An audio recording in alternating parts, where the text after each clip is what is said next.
Next AMA कब होगा? Most probably Friday या सैटरडे में से किसी एक दिन होगा, या तो फ्राइडे को या सैटरडे को।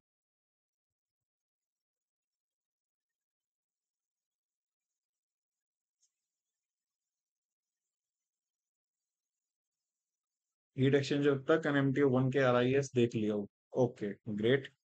चलिए बढ़िया गाइस। सो लास्ट 3 डेज में अवेलेबल नहीं था, ठीक है। Again there is some work. Work भी क्या कह लो, बस एक ऐसी जगह थी जहां मुझे होना था, unavoidable. So I have to be there, and finally I came back, and now I am live again, ठीक है। तो अब जैसे पहले लाइव चलती थी हर रोज, इसी तरह से अब भी डेली लाइव चला करेगी, बिना किसी गैप के, ठीक है। हर रोज आपको आज ये जो हमारी P2P सीरीज है, ये P2P सीरीज मिलेगी। आज और कल मिलेगी स्पेशल क्लास में, और फिर परसों से दोबारा से हम यूट्यूब पर शिफ्ट हो जाए, ठीक है।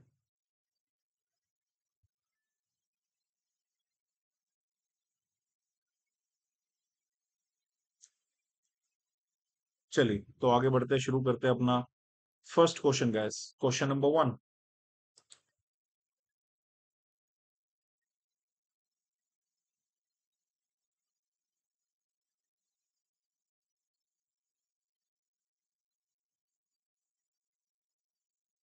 तो you can answer in the पोल,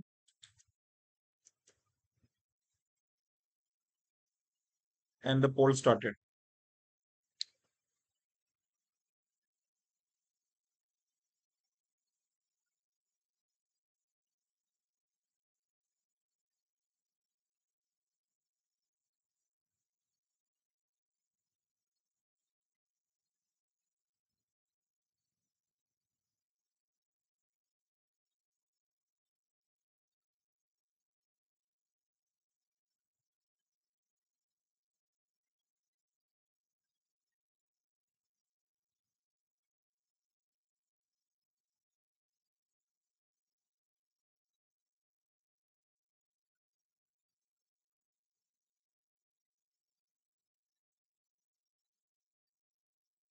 तो guess the bleaching step in paper making is primarily used to dash which is naturally present in the pulp।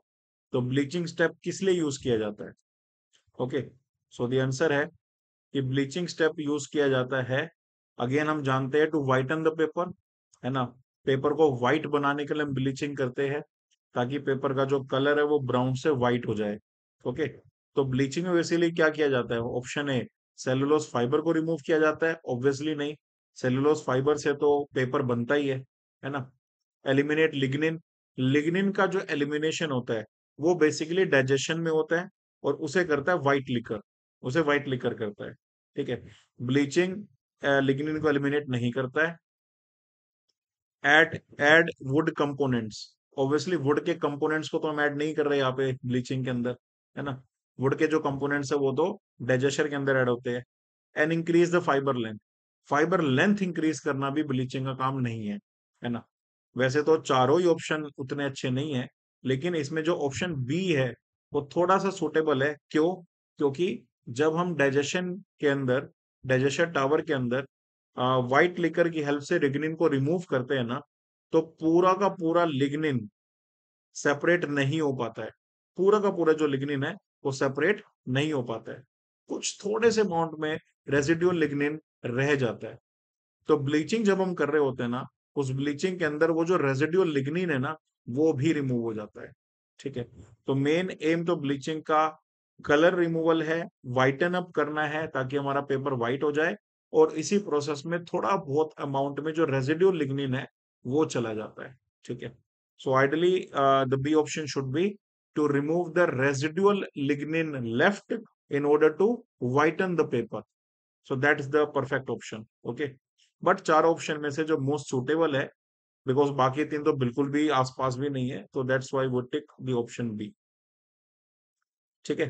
तो यहाँ मैंने लिखा हुआ है कि bleaching removes the residual lignin from the pulp to whiten the paper and improve its quality.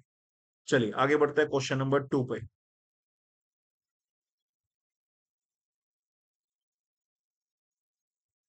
and your time starts now.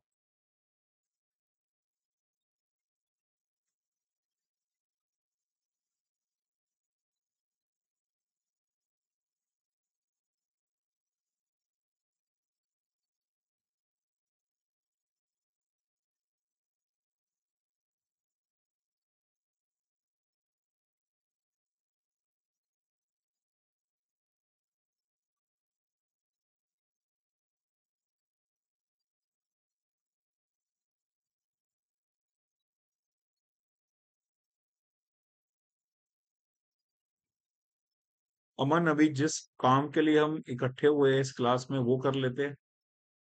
As you can see it is not an AMA class, तो अभी practice to perfection कर लेते हैं, है ना। बाकी आपकी query आप आस्क मी एनीथिंग सेशन में पूछ लेना, या मुझे व्हाट्सएप कर देना, मैं वहां पे बता दूंगा।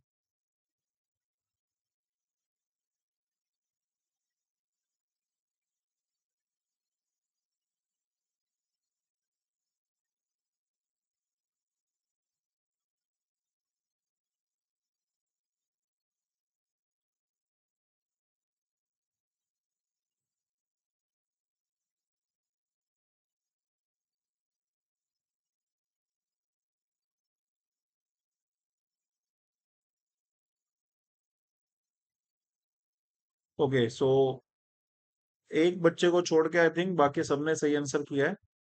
बहुत ही सिंपल क्वेश्चन है। इनर प्रोडक्ट का मतलब होता है डॉट प्रोडक्ट, एंड ऑर्थोगोनल का मतलब होता है कि when the vectors are perpendicular. और परपेंडिकुलर या ऑर्थोगोनल वेक्टर्स के लिए जो इनर प्रोडक्ट या डॉट प्रोडक्ट होता है वो जीरो होता है। ठीक है, तो अगर तो वेक्टर्स ऑर्थोगोनल है तब तो इनर प्रोडक्ट जीरो होगा, बट अगर वेक्टर्स ऑर्थोगोनल नहीं है तो फिर आपका जो इनर प्रोडक्ट है वो नॉन जीरो रहेगा। मतलब सी ऑप्शन नहीं हो सकता, क्योंकि इसमें दे रखे हैं vectors are orthogonal and inner product is -1, that is not possible. Inner product non zero आए और वेक्टर्स ऑर्थोगोनल हो, ऐसा पॉसिबल ही नहीं है। तो सी ऑप्शन नहीं हो सकता। बाकी ए, बी और डी में से तो कुछ भी हो सकता है। तो इनर प्रोडक्ट मतलब डॉट प्रोडक्ट के लिए तो आप यही से चेक कर सकते हो। आई डॉट आई वन होता है, 3 1 3। जे डॉट जे वन होता है, -1 into one it's one, 3 - 1 it's two. And k dot k भी वन होता है, 2 into minus one is -2, so 2 - 2 0। तो इनर डॉट प्रोडक्ट क्या है? जीरो है। और अगर इनर प्रोडक्ट जीरो है तो वेक्टर्स ऑर्थोगोनल है। तो यही सही चेक हो सकता है बिना पेन चलाए। आप यही से कर सकते हो, 3 1 3, -1 इंटू वन -1, 2 इंटू -1 -2, सो 3 - 3 0। तो इनर प्रोडक्ट जीरो है और वेक्टर्स ऑर्थोगोनल है। ठीक है, तो that's the answer guys, option is a. आगे बढ़ते हैं नेक्स्ट प्रोडक्ट पे, क्वेश्चन नंबर 3।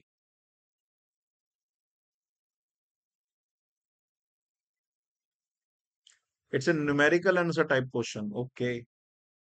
तो इसका आंसर आपको कमेंट बॉक्स में देना है आफ्टर द टाइमर। टाइमर के बाद आप इसका आंसर कमेंट बॉक्स में दे सकते हो, या टाइमर से पहले भी दे सकते हो। जैसे ही आपका सॉल्व हो जाए आप इसका आंसर कर देना।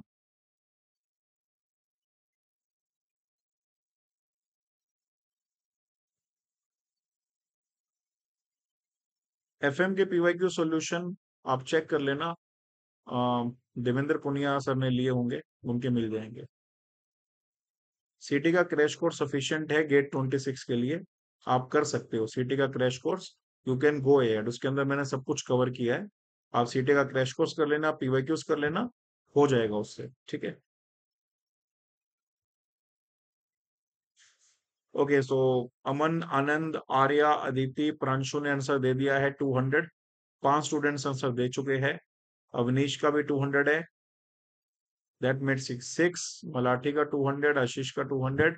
8 स्टूडेंट्स हो गए। संगीता का 200, शुभम का 200, विवेक का 200। 11 ने आंसर दे दिया। शिवांशु का भी 200, ओके। अदिति का भी 200, वेरी गुड। 13 स्टूडेंट ने आंसर दे दिया है, ओके। लास्ट 15 सेकेंड्स गाइस, जिसने नहीं दिया, सारथ का भी 200। And guys, your answer is correct. The answer is 200. You just need to apply the simple formula. H I H note दे ही रखा है, आपको 1/u निकालना है जो कि 1/200 है। सो u की वैल्यू आपकी सीधा सीधा 200 आ जाएगी। ठीक है, आगे बढ़ते हैं नेक्स्ट क्वेश्चन के लिए, क्वेश्चन नंबर 4, सिंटरिंग। इससे पहले मैं इसी कॉन्सेप्ट पे आपसे पॉइजनिंग का क्वेश्चन पूछ चुका हूं, और अब सिंटरिंग का क्वेश्चन आपके सामने आ रहा है। तो एक एक करके मैं हर कॉन्सेप्ट पे आपसे क्वेश्चन पूछ रहा हूं, ताकि सारे कॉन्सेप्ट आपको क्लियर हो जाए।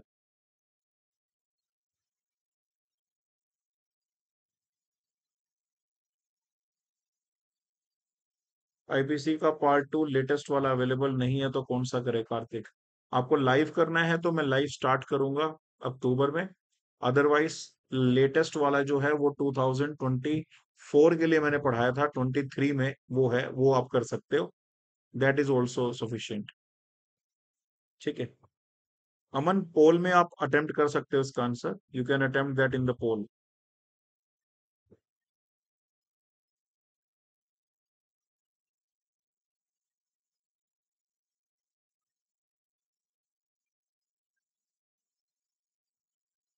Okay guys, the poll is over and इस क्वेश्चन का आंसर तो काफी कम बच्चों ने सही किया है। आई एम सरप्राइज्ड, बिकॉज मुझे याद है कि सिंटरिंग का मतलब मैं तुम्हें ऑलरेडी 2 बार बता चुका हूँ।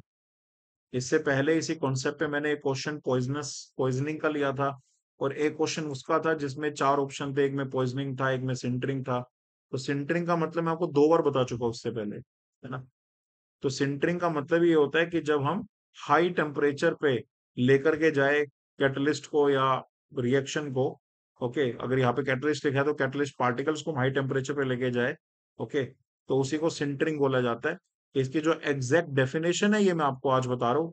आप अपने नोट्स में जरूर नोट डाउन कर लेना, बिकॉज दैट इज इंपॉर्टेंट। तो इसकी जो एग्जैक्ट डेफिनेशन है that is, sintering involves the coalescence और एग्लोमरेशन, इकट्ठा होना, एक दूसरे के पास आना। जैसे कोगुलेट बनता है, कोगुलेट बना देना इस तरह से। एग्लोमरेट करना, सारे पार्टिकल्स मिलकर इकट्ठे हो जाए, एग्लोमरेट कर जाए। So sintering involves the coalescence or agglomeration of the catalyst particles at high temperature, reducing the surface area and the catalyst effectiveness। ठीक है, ऑब्वियसली इफेक्टिवनेस तो रिड्यूस होगी इससे, जब सरफेस एरिया रिड्यूस हो जाएगा, एग्लोमरेशन हो जाएगी। ठीक है, तो ये मीनिंग होता है सिंटरिंग का, prolonged exposure to the high temperature. ठीक है, इन शॉर्ट बोला जाता है prolonged exposure to high temperature. और प्रॉपर जो एक्सप्लेनेशन है वो ये है, ये डेफिनेशन है। तो आप अपने नोट्स में जरूर नोट करना, that is a very very important question guys. आगे बढ़ते हैं नेक्स्ट क्वेश्चन पे, क्वेश्चन नंबर 5।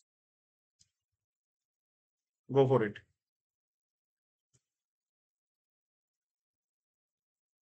इस कॉन्सेप्ट पे भी मैं आपसे क्वेश्चन पूछ चुका हूँ। एक क्वेश्चन मैंने पूछा था ड्रैग के लिए, और फिर एक क्वेश्चन मैंने पूछा था लिफ्ट के लिए। Okay, now this is the next question. तो एक एक करके आपके जो सारे कॉन्सेप्ट है वो मैं यहाँ पे क्लियर करता जाऊंगा। ठीक है, ताकि कोई भी चीज बचे ना।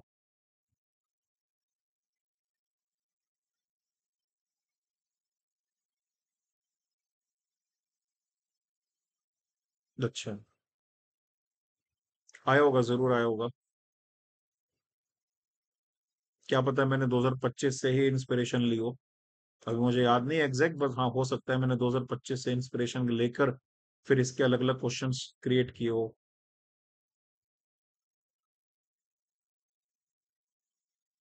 ओके, सो यहाँ पर भी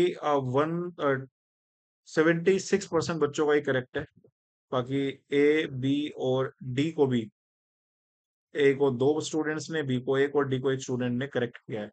ठीक है, तो obviously that the force responsible for the vertical displacement of the body is submerged in a fluid and is equal to the weight of the fluid displaced, equal to the weight of the fluid displaced, Archimedes principle. वो कौन सी force है? वो buoyant force है ना, buoyant force है, जो कि एक अपवर्ड फोर्स है, जो कि हमारे सबमर्ज्ड जो भी बॉडी है उसको नीचे नहीं आने देती फ्लूइड में, डीप डाउन उसे ऊपर की तरफ पुश करती है against the gravity.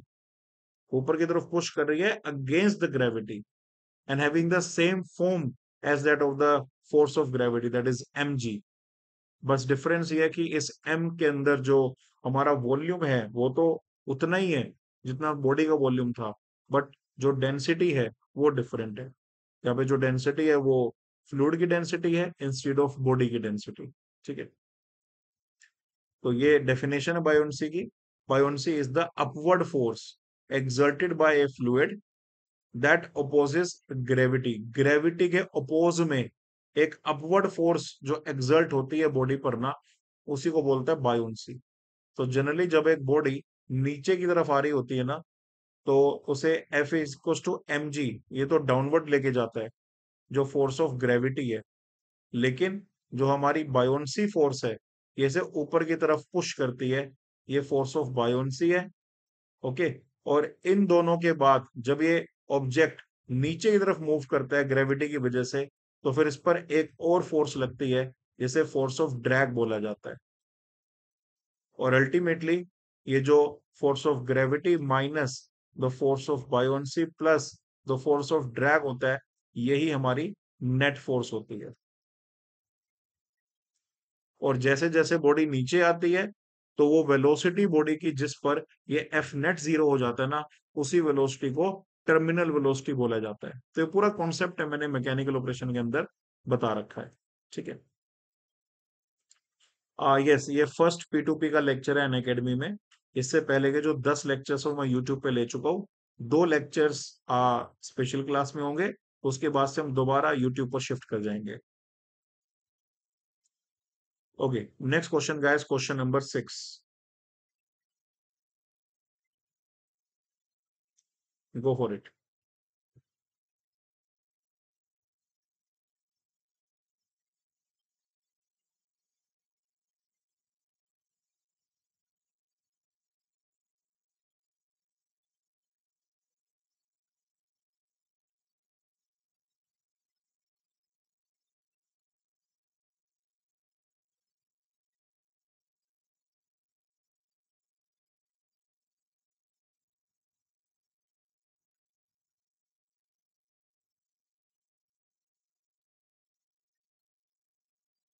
Louis number है गाइस, ये मतलब ये तो सही कर दो कम से कम।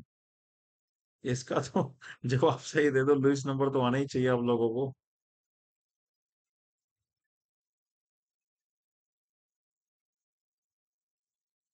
इजी फीसी भी गलत कर रहे हैं बच्चे आनंद।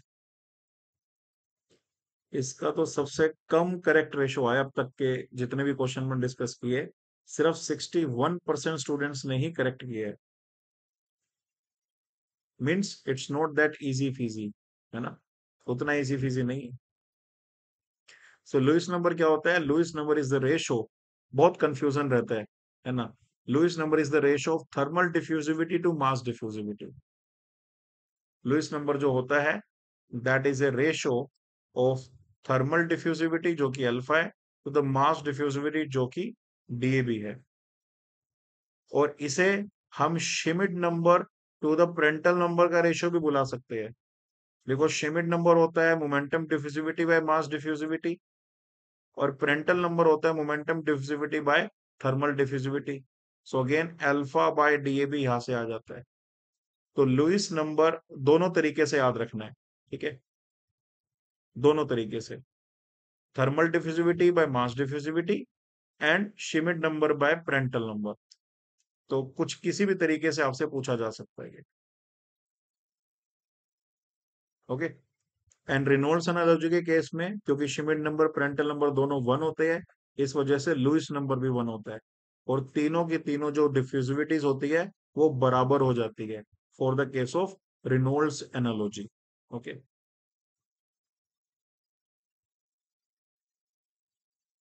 यस, चलिए आगे बढ़ते हैं नेक्स्ट क्वेश्चन पे, question number 7। Go for it gas.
Okay, तो सी ऑप्शन बच्चों ने टिक किया है ज्यादातर 75% में। उसके अलावा डी 3 बच्चों ने और बी 1 बच्चे ने किया है, तो 4 बच्चों ने गलत भी किया है इसका।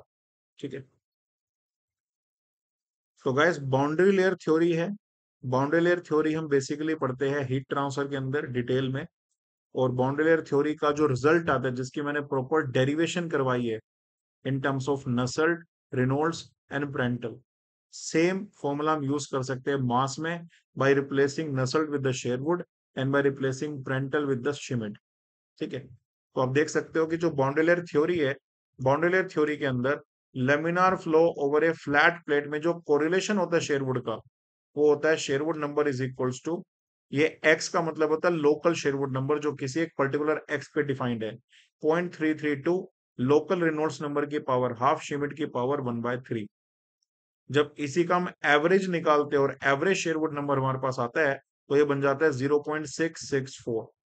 वो एवरेज शेरवुड नंबर की वैल्यू होती है। ठीक है, तो हमसे तो क्वेश्चन में लेकिन मास ट्रांसफर कोफिशिएंट का कोरिलेशन पूछा है, शेरवुड का नहीं पूछा। बट हम जानते हैं कि Sherwood number is can be defined in terms of mass transfer coefficient k into x divide by D A B. तो वो मैंने यूज किया, k into x divide by D A B. तो एक्स वहां चला गया, डी बी वहां चला गया, डी मल्टीप्लाई हो गया और एक्स डिवाइड में चला गया। ठीक है, बट हमसे तो रेनॉल्ड्स और शिमिट की प्रोपोर्शनलिटी पूछी थी, तो रेनॉल्ड्स और शिमिट की प्रोपोर्शनलिटी वही रहेगी।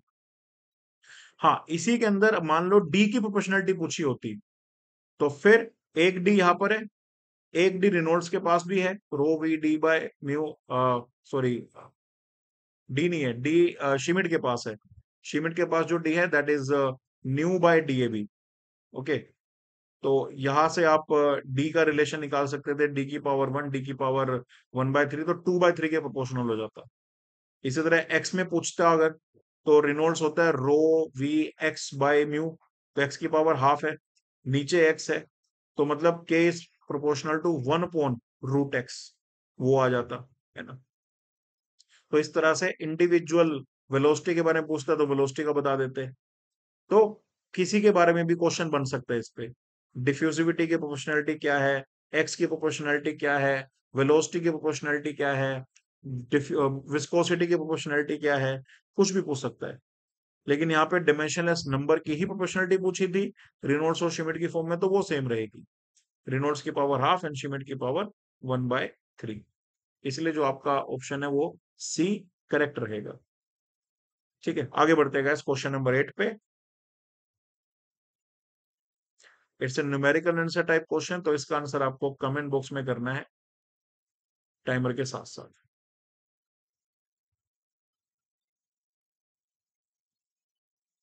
गौरव कह रहा है sir what is the difference between buoyancy and drag. Buoyancy तो एक अपवर्ड थ्रस्ट है जो कि ग्रेविटी के ऑपोजिट काम करती है। और जो फ्लूइड है, ठीक है, जब एक बॉडी फ्लूइड के अंदर डिस्प्लेस होती है और वॉल्यूम डिस्प्लेस करती है, उस वॉल्यूम डिस्प्लेस करने के बिहाफ पर फ्लूइड उस बॉडी पे अपवर्ड थ्रस्ट लगाता है। ठीक है, अगर बॉडी मूव नहीं भी कर रही है लेकिन वो फ्लूइड में है, तब भी बाइंड फोर्स लगती है। मतलब bind force is independent of the motion of the body, whether the motion of the body is there और not, bind force will be there. जैसे ग्रेविटी हमेशा काम करती है, ऐसे बायोन्सी हमेशा काम करती है। ये फंडामेंटल है, होगा ही होगा। ठीक है, लेकिन जो ड्रैग फोर्स है वो पर्टिकुलरली कब आती है, जब हमारी बॉडी नीचे की तरफ मूव करती है, तो फ्लूइड एक तरह से ऊपर की तरफ जा रहा है, तो फ्लूइड का जो वो मोशन है, वो बॉडी के सरफेस पे जो फोर्स लगाएगा because of the motion of the body, वो ड्रैग फोर्स बनेगी। तो drag force basically medium exert कर रहा है बॉडी पे, जो कि या तो बॉडी मोशन में है या मीडियम मोशन में है। बेसिकली दोनों के बीच में एक रिलेटिव मोशन एग्जिस्ट कर रहा है, और उस रिलेटिव मोशन की वजह से फोर्स लग रही है, जिसे ड्रैग फोर्स बोला जाता है। ठीक है, तो drag force is heavily dependent on the relative motion. अगर दोनों ही रेस्ट पर है तो फिर तो कोई ड्रैग नहीं है, बट अगर दोनों में रिलेटिव वेलोसिटी एग्जिस्ट करती है, तो एक ड्रैग फोर्स भी बॉडी के ऊपर काम करती है, जो कि बॉडी के मोशन को अपोज कर सकती है।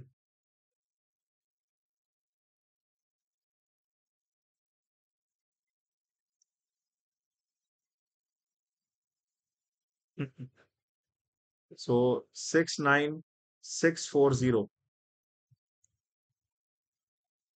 69640 करेक्ट है, लगभग बिल्कुल सही है। अप्रोक्सीमेट आंसर है 69600। सर ऐसे क्वेश्चन में कैलकुलेटर यूज होगा ना। In the capital cost scales with an exponent power 0.8 है, cost for capacity of 80 units 40,000, what is the cost for capacity of 160 units? या पावर आप यूज कर सकते हो, बिकॉज यहाँ पे कैलकुलेटर का यूज होगा डेफिनेटली, क्योंकि पावर रिलेशन हमें दिया हुआ है ना। तो फॉर्मूला बड़ा सिंपल है कि जो कैपिटल कॉस्ट है वो कैपेसिटी के प्रोपोर्शनल होता है टू द पावर एक्सपोनेंट, जो भी एक्सपोनेंट दे रखे, जैसे यहाँ पे बीटा 0.8 दे रखा है तो 0.8 के प्रोपोर्शनल हो जाएगा। तो वैल्यूज को सब्सटीट्यूट करोगे तो यहाँ पर आप देख सकते हो जो कैपिटल कॉस्ट है वो 69,600 के अप्रोक्स आएगी। एग्जैक्ट आंसर तो वही है जो आपने बताया, 69,644। बाकी जहां तक कैलकुलेटर की बात है तो डोंट वरी यार, आईओसीएल में कैलकुलेटर आपको मिलेगा, चिंता वाली बात नहीं है। ठीक है, चलिए आगे बढ़ते हैं नेक्स्ट क्वेश्चन की तरफ, क्वेश्चन नंबर 9।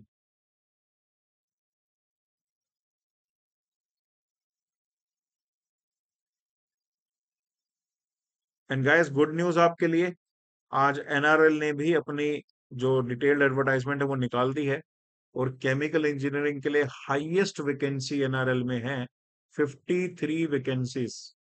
It's amazing. मुझे नहीं याद आ रहा कि इतनी ज्यादा वैकेंसीज एनआरएल ने पिछले 2-3 साल में कभी निकाली थी क्या। तो इट्स अमेजिंग गाइस। तो चांसेस ही चांसेस आपके पास, है ना, वैकेंसी से वैकेंसीज है ना। आईओसीएल में वैकेंसी हो गई, ऑयल इंडिया में हो गई, एनआरएल में हो गई। ठीक है, तीनों की मिला दी जाए मुझे लगता है टोटल मिला के 100 वैकेंसीज तो आपकी तीनों मिला के रहने वाली है। Oil India plus Indian oil plus NRL, 100 vacancies तो आराम से आपके पास है टू कम्पीट। यूसीआईएल की तो खैर एक ही वैकेंसी है शायद, जहां तक मुझे याद आ रहा है, तो उसको तो मैं काउंट नहीं कर रहा। बट हाँ, वैकेंसी तो है ही। चलो चारों को मिला के 100 है।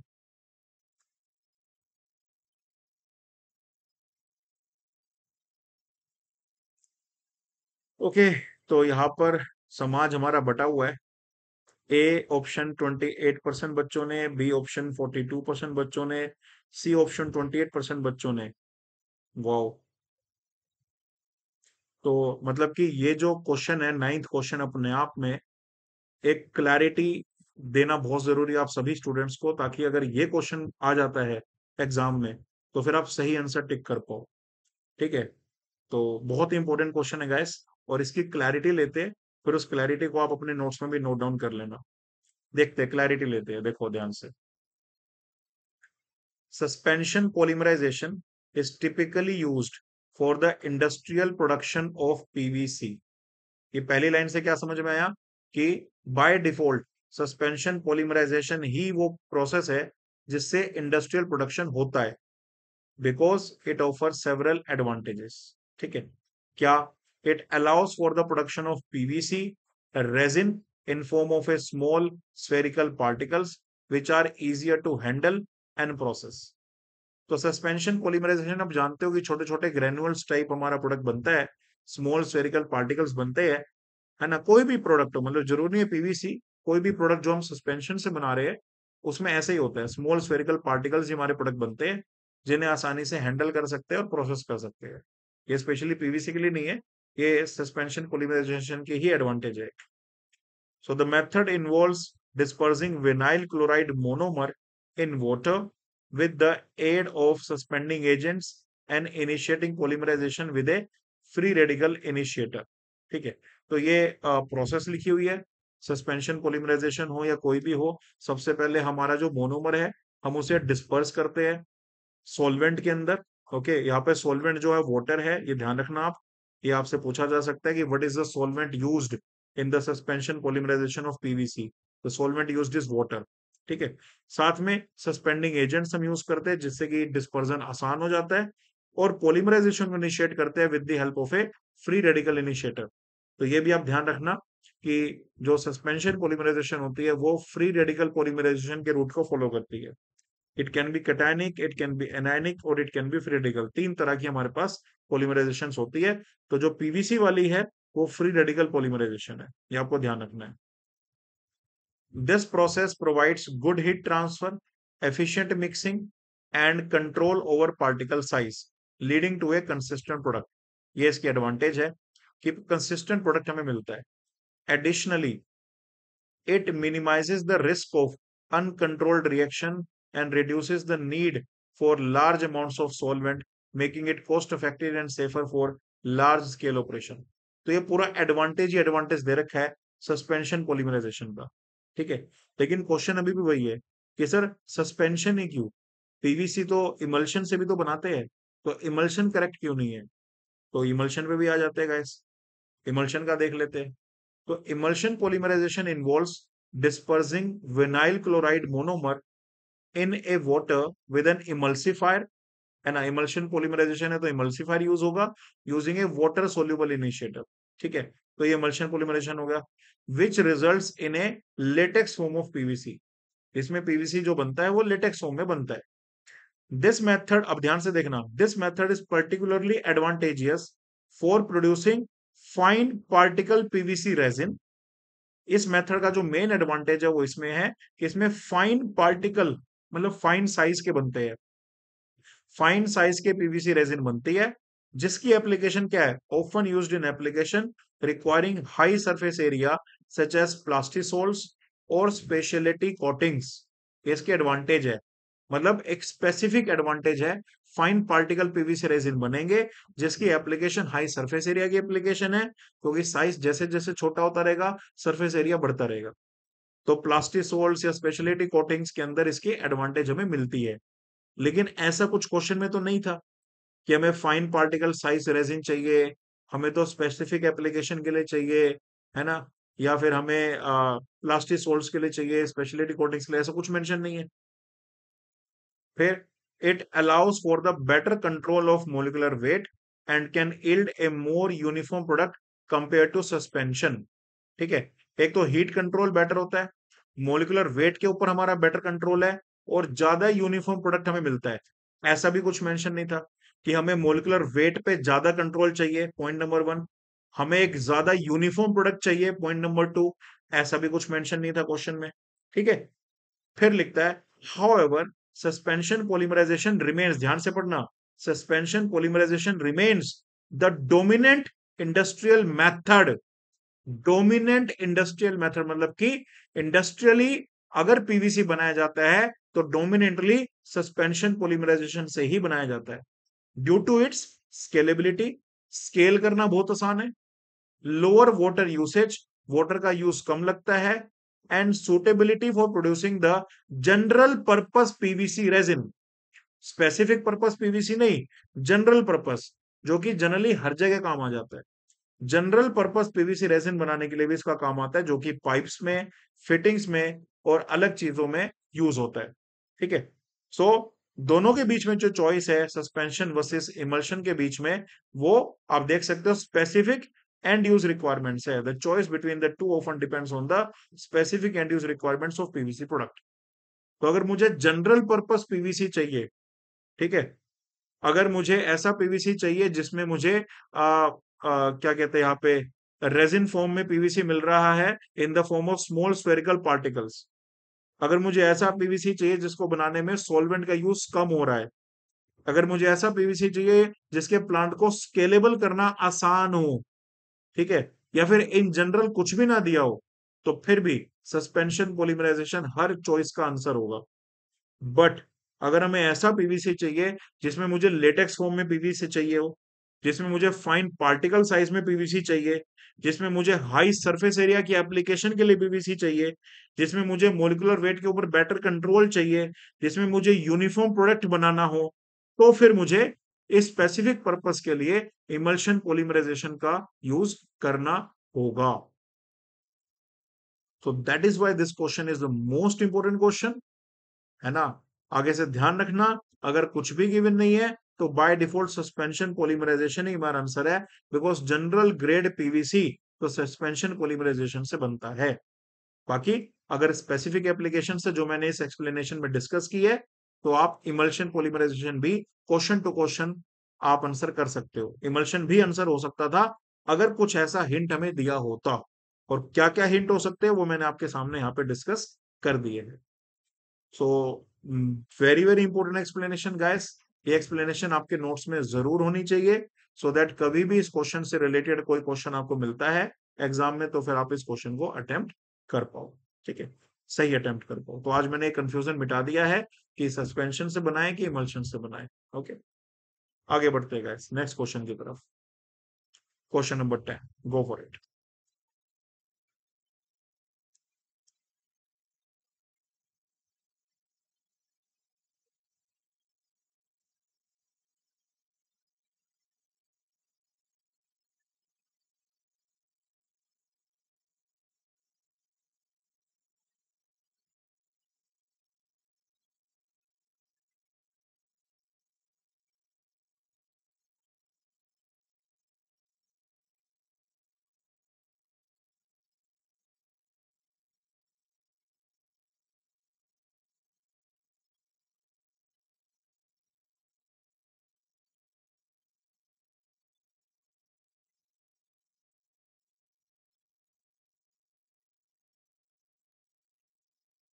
बटा हुआ समाज हमारा,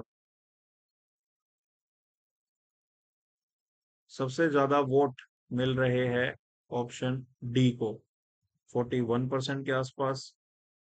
फिर बारी आती है ऑप्शन ए की। 4 बच्चों ने ए टिक किया है, 4 बच्चों ने बी, और 2 स्टूडेंट्स ने टिक किया है सी, और 8 स्टूडेंट्स ने टिक किया है डी। वाओ। तो देखो गाइस प्रोसेस बड़ी सिंपल है। सबसे पहले जो हमारे पास सल्फर है, उस सल्फर को हम क्या करते हैं, ड्राई करते हैं, है ना। सल्फर इज ड्राइड, है ना, with the help of the drying agent which is obviously H2SO4, है ना, ताकि जो मॉइस्चर है वो बाद में फ्यूम्स ना बना दे। और उसके बाद सल्फर को हम बर्न करते हैं to make the sulphur dioxide. Sulphur dioxide को फिर हम सल्फर ट्रैक्साइड में कन्वर्ट करते हैं, और उसके बाद फिर उसे एब्जॉर्ब करते हैं in the sulphuric acid again to make oleum. ये हमारी प्रोसेस होती है। अब यहाँ पे जो वर्ड्स दे रखे हैं, देखो 3 ही वर्ड दे रखे हैं। हर एक ऑप्शन में आप 3 वर्ड मिलेंगे आपको। एक वर्ड है कन्वर्जन, एक वर्ड है प्योरिफिकेशन, एक वर्ड है एब्जॉर्प्शन। अब हम सब जानते हैं कि एब्जॉर्प्शन तो लास्ट स्टेप है। जब ओलियम में एब्जॉर्प्शन हो गया तो वो तो लास्ट है, फिर उसके बाद तो बस प्रोडक्ट बन गया, उसके बाद तो प्रोडक्ट को बेचना है, सेल करना है। एब्जॉर्प्शन के बाद कोई स्टेप नहीं होता। तो इन 4 ऑप्शंस में से सी और डी तो वैसे भी नहीं हो सकते। क्यों? क्योंकि एब्जॉर्प्शन लास्ट में सिर्फ ए और बी में दे रखा है। अगर सी और डी की बात करें तो सी में तो एब्जॉर्प्शन पहले स्टेप में है। सबसे पहले एब्जॉर्प्शन थोड़ी ना होगा कि पहले एब्जॉर्प्शन हो रहा है फिर प्यूरिफिकेशन हो रहा है फिर कन्वर्जन, ऐसा थोड़ी होता है। और डी ऑप्शन में भी एब्जॉर्प्शन के बाद प्यूरिफिकेशन लिखा है। एब्जॉर्प्शन के बाद थोड़ी ना प्यूरिफिकेशन होता है। प्यूरिफिकेशन तो पहले हो जाता है, जो भी करना है हमें, बाद में कोई प्यूरिफिकेशन नहीं होता है। तो absorption is indeed the last step, हम सबको पता है ना। पहले सल्फर डाइऑक्साइड बनेगी, सल्फर डाइऑक्साइड फिर सल्फर डाइऑक्साइड में कन्वर्ट होगी, और सल्फर डाइऑक्साइड फिर एब्जॉर्ब होगी into the sulphuric acid to make the oleum, है ना। और ओलियम को फिर हम आगे हाइड्रोलाइज करके सल्फ्यूरिक एसिड बना सकते हैं। बट वो भी प्योरिफिकेशन स्टेप तो नहीं है, और ना ही कन्वर्जन स्टेप है। तो absorption is indeed the last step, मतलब हमारे जो ए और बी है उन दोनों में से एक हो सकता है। अब एब्जॉर्प्शन से ठीक पहले क्या होता है, सल्फर डाइऑक्साइड का सल्फर डाइऑक्साइड में कन्वर्जन होता है। बिकॉज एब्जॉर्प्शन करवाने के लिए आपको चाहिए SO3, और SO3 बनती है V2O5 के कैटलिस्ट बेड से। जब सल्फर डाइऑक्साइड और O2 आपस में मिलकर SO3 बनाते हैं, हेट्रोजीनियस कैटालिसिस होती है। तो एब्जॉर्प्शन से ठीक पहले कन्वर्जन का आना बहुत जरूरी है। यहाँ पे एब्जॉर्प्शन से ठीक पहले कन्वर्जन तो नहीं है, यहाँ एब्जॉर्प्शन से ठीक पहले कन्वर्जन तो नहीं है, यहाँ पर एब्जॉर्प्शन से ठीक पहले कन्वर्जन है, बट एब्जॉर्प्शन के बाद कुछ नहीं होता। तो एब्जॉर्प्शन लास्ट में होना चाहिए, एब्जॉर्प्शन से ठीक पहले कन्वर्जन होना चाहिए। अब कन्वर्जन से ठीक पहले होना चाहिए था आइडियली कंबशन या बर्निंग, कुछ इस तरह से, ताकि हम बोल सकते हैं कि सल्फर बर्न होकर सल्फर डाइऑक्साइड बना है ना। बट ऐसा कुछ तो नहीं है। तो उससे भी पहले का दे रखा है प्योरिफिकेशन। मतलब जिन गैसेस का हम यूज करने वाले हैं सल्फर डाइऑक्साइड या सल्फर ट्राइऑक्साइड बनाने के लिए उन गैसेस की हम प्योरिफिकेशन करेंगे, जो कि ठीक है। अगर हमारे पास सल्फर प्योर अवेलेबल नहीं है तो प्योरिफिकेशन कर देंगे। अगर हमारे पास एयर जिसमें से हमें O2 लेना है, अगर वो प्योर नहीं है, उसमें कुछ इम्प्योरिटीज है, तो उसकी प्योरिफिकेशन कर देंगे। और प्योरिफिकेशन करने के बाद फिर बर्निंग करेंगे, फिर SO2 बनाएंगे, SO2 से SO3 बनाएंगे, SO3 से फिर एब्जॉर्प्शन करके हम अपना ओलियम बना लेंगे। ठीक है। तो यहाँ पे वो कंबशन स्टेप नहीं है, एक प्योरिफिकेशन स्टेप है, जो कि हम कर सकते हैं अगर हमें गैसेस को प्योरीफाई करना है तो। ठीक है। तो एब्जॉर्प्शन लास्ट में रहेगा और कन्वर्जन एब्जॉर्प्शन से पहले रहेगा, जैसा ही हमने सल्फ्यूरिक एसिड इंडस्ट्री में पढ़ा है। इसीलिए इसका जो राइट आंसर है वो होगा बी। सैयद बोल रहा है एब्जॉर्प्शन में क्या होगा। सैयद एब्जॉर्प्शन के अंदर जो SO3 हमारे पास बनी होती है ना कन्वर्जन में, वो H2SO4 के अंदर हम एब्जॉर्ब करवाते हैं। तो H2SO4 के अंदर एब्जॉर्ब करवा के हमें H2S2O7 मिल जाता है। ये हमारा एब्जॉर्प्शन स्टेप होता है। और इस जिस टावर के अंदर ये होता है उसे बोलते हैं ओलियम एब्जॉर्प्शन टावर। तो ये होता है एब्जॉर्प्शन के अंदर। ठीक है। तो gases are first purified to remove the impurities, then SO2 is converted to SO3, and finally SO3 is absorbed to synthesize acid. ठीक है। तो this is what happens guys. ठीक है शुभम, मैं जब देखूंगा तो मैसेज कर दूंगा, आपको रिप्लाई कर दूंगा। ठीक है, डोंट वरी। सो गाइस, ये थे हमारे आज के 10 questions for the P2P series lecture number 11। ठीक है। प्रांशु, जनरली यूट्यूब पे मैं इसलिए लेता हूँ क्योंकि यूट्यूब पे ना विजिबिलिटी थोड़ी ज्यादा रहती है और स्पेशल क्लास में विजिबिलिटी कम होती है, क्योंकि स्पेशल क्लास एक अनअकैडमी का प्रोडक्ट है और यूट्यूब एक जनरल प्रोडक्ट है। इसलिए मैं यूट्यूब पे लेता हूँ, है ना। बट ऑब्वियसली कुछ कुछ लेक्चर्स में बीच में स्पेशल क्लास में भी ले लिया करूंगा। यस शिवांशु, मैंने सोचा है पीडीएफ के बारे में, और मैंने कुछ बच्चों से कंसल्ट भी किया है। ठीक है। तो पीडीएफ मैं प्रोवाइड कर दूंगा सभी स्टूडेंट्स को। जो भी स्टूडेंट्स डेली बेसिस पे लेक्चर्स को शेयर करते हैं ना, उन सबको मैं पीडीएफ प्रोवाइड कर दूंगा। ठीक है। या दैट इज गुड। आपने सही बोला विवेक, इसमें पोल सिस्टम है, तो पोल सिस्टम से काफी सही हमें पता लगता रहता है ना। तो दैट्स यू आर करेक्ट। इसलिए मैं बीच बीच में कुछ क्लासेस स्पेशल क्लास में ले लिया करूंगा। यस गौरव, IUCL ड्रीम बैच में डिप्लोमा के लिए भी हमने इनकॉर्पोरेट कर दिया है। तो जो भी सिलेबस डिप्लोमा का है और जो भी एडिशनल टॉपिक्स डिप्लोमा के हैं, वो हम सब यहाँ पर डिस्कस करने वाले हैं IUCL के ड्रीम बैच में। तो आप डेफिनेटली IUCL ड्रीम बैच ले सकते हो in order to do that. Sir YouTube पे भी लेडर बोर्ड प्रोवाइड कीजिए, एक लिंक क्रिएट करके। अच्छा, तो वो कैसे करते हैं मुझे बता देना, मैं प्रोवाइड कर दूंगा। अगर ऐसा कोई ऑप्शन पोल का यूट्यूब पे होता है ना, मुझे नॉलेज नहीं है, आप मुझे बता देना, मैं यूट्यूब पे भी ऐसा कुछ पोल का सिस्टम कर दूंगा।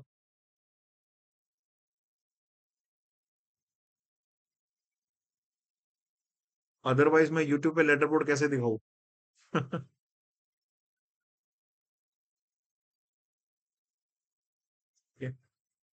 तो ये ऐसा पोल का सिस्टम हो तो आप मुझे बता सकते हो।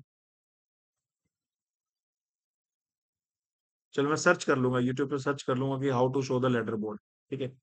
बाकी टेलीग्राम चैनल गाइस आप लोग जरूर ज्वाइन करना, क्योंकि डेली इस क्लासेस के जो लिंक्स है वो टेलीग्राम चैनल पर ही आपको प्रोवाइड किए जाएंगे। सुपर 30 बैच के 2027 के लिए स्टार्ट हो गया है, तो डेफिनेटली आप एनरोल कर सकते हो। ओके। एंड बाकी नए बैचेस तो स्टार्ट हो ही रहे हैं, तो आप जरूर एनरोल करना। बस एक बात ध्यान रखना गाइस, जब भी आप कोई बैच एनरोल करते हो तो आपको एनरोल करना है बाय यूजिंग द कोड अंकुर073। IOCL ड्रीम बैच लाइव है, उसे आप एनरोल कर सकते हो। ओके, गेट का सब्सक्रिप्शन क्रैश कोर्स भी स्टार्ट हो गया है, उसे भी आप एनरोल कर सकते हो। ठीक है। तो डेफिनेटली आप एनरोल करो, और एनरोल करके अपनी जो जर्नी है वो मेरी गाइडेंस में आप आगे बढ़ा सकते हो। नॉन टेक में ऑलरेडी आंसर कर चुका यूट्यूब पे शायद कि कब स्टार्ट होगा। जैसे मेरी टीम से बात हुई थी कि 22 के बाद स्टार्ट होगा। अब 22 के बाद वो 23 को होगा कि 24 को होगा, 25 को होगा, क्लियर डेट मेरे पास अभी नहीं है। बट 22 के बाद का मुझे डेट बताया गया है टीम ने। ठीक है, वही मैं आपको बता रहा हूँ। अब वो मैं ये बोल सकता हूँ कि 22 से लेके 30 सितंबर के बीच की एक बफर टाइम है, उसमें हो सकता है। और जैसे ही हो जाएगा उसके बाद फिर चलेगा, आपके पास अभी सफिशिएंट टाइम है, पूरा अक्टूबर अपने पास है, पूरा 1 महीना है, तो डेफिनिटली आप आराम से उसकी प्रिपरेशन कर सकते हो। तो एप्टीट्यूड की आप ज़्यादा टेंशन ना लो, 22 के बाद और 30 से पहले डेफिनिटली हो जाएगा, ठीक है?